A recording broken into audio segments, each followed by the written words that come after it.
All right, ready to go deep on audio recording. Let's do it. Awesome. So it's more than just hitting that record button, right? It's about capturing sound, telling a story, sharing a message. Who knows, maybe even snagging a Grammy along the way. Uh-huh. Well, we can dream big, right? Absolutely. But seriously, having the right techniques can really make all the difference. And speaking of right, you've been digging into the basics, microphones, software. You're clearly serious about getting that amazing You've sound. got to have that solid foundation. It's like building a house strong foundation means everything else you build on top is that much stronger. I love that analogy. Speaking of foundations, let's talk about capturing those audio gems with, what else? The right microphone. I see you've been researching condenser dynamics, shotgun mics. You're putting together like a microphone Avengers team here. Uh-huh. Like that. And just like the Avengers, each microphone really does have its own superpowers.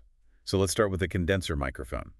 Have you ever wondered how some recordings manage to pick up, like, the tiniest breaths or those delicate finger picks on a guitar? Yeah, it's almost like magic. It's the condenser mic's superpower. Hmm. They're incredibly sensitive, all thanks to that super lightweight diaphragm inside, which picks up all those subtle sound waves.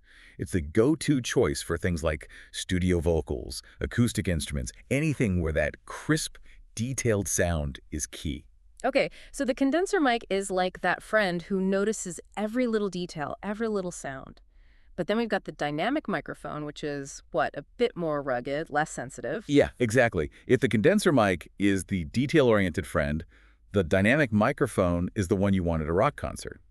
It's built for durability, can handle those high sound pressure levels without flinching. So perfect for those live music situations where things can get a little... Rowdy. Exactly. Think live vocals, screaming guitar amps, those booming drums. Dynamic mics are less prone to feedback too, which is a lifesaver in those environments. Yeah, They're the workhorses of the microphone world. love it, the reliable ones. And then we have the shotgun mic, like its namesake, it's all about precision. You hit the nail on the head. If you need to pick up sound from a distance and you really want to hone in on a specific target, that's when you bring in the shotgun mic. Film sets, sporting events, or if you're recording dialogue on location, like having a sonic sniper. Wow, a sonic sniper, love that. It's zeroing in on exactly what you want your listeners to hear. So we've talked about the what, as in what microphone. But equally important is the where you actually place the mic. It's almost like framing a shot in photography, wouldn't you say? It's a great comparison. Microphone placement is super important. Just think about it. Even a small change in the distance or the angle of the microphone can dramatically change the tone and volume of what you're recording. You know how when someone is speaking and you lean in closer, you can hear more of those lower frequencies in their voice, almost like a richness. Yeah, absolutely. Well, that's what's called the proximity effect. It's something that, as you get comfortable with microphone placement, you can actually use creatively in your recordings. That makes so much sense. So really it's about experimenting and finding that sweet spot for each sound you're trying to record. Exactly. Don't be afraid to try different positions. Listen closely. You'll quickly figure out what works best. Music to my ears. Now, speaking of getting the best sound, let's talk about minimizing those unwanted sounds, those audio party crashers we call background noise. Ah, yes. Gotta love those. It's the bane of any good recording session. So we're talking about being mindful of your recording space, finding that quiet spot, or maybe using a pop filter to combat those plosive sounds, those P and B sounds that can really wreak havoc on a recording. All great points. Isolating the sound you want, that's the key to clean, professional-sounding audio.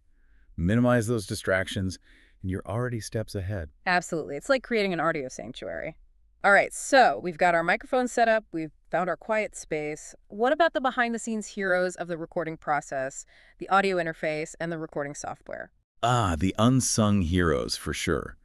Think of your audio interface like the essential bridge or translator between your microphone and your computer. It takes that microphone signal, amplifies it, and also provides something called phantom power, which is actually essential for some microphones.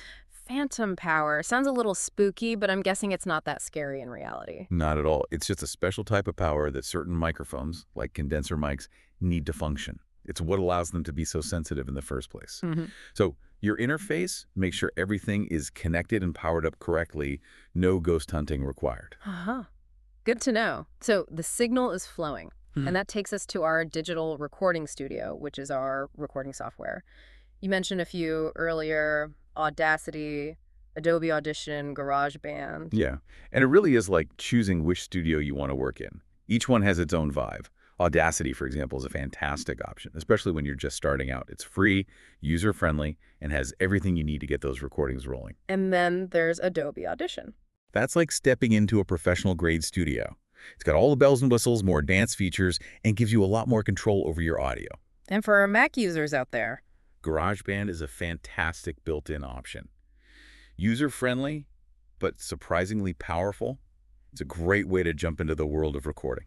perfect. Now, you're in the studio, you're ready to hit record, and you see all these terms: gain, equalization, compression, noise reduction.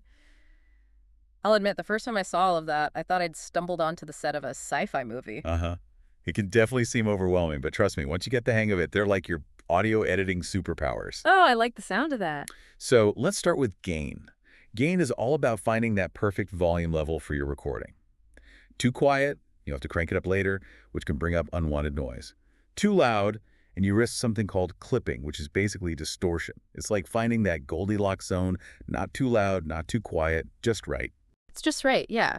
And equalization. I feel like this is where you can really start to sculpt the sound, am I right? You can boost those highs to add sparkle, maybe bring down the lows to create some clarity. It's almost like painting with sound. It's a great way to think about it.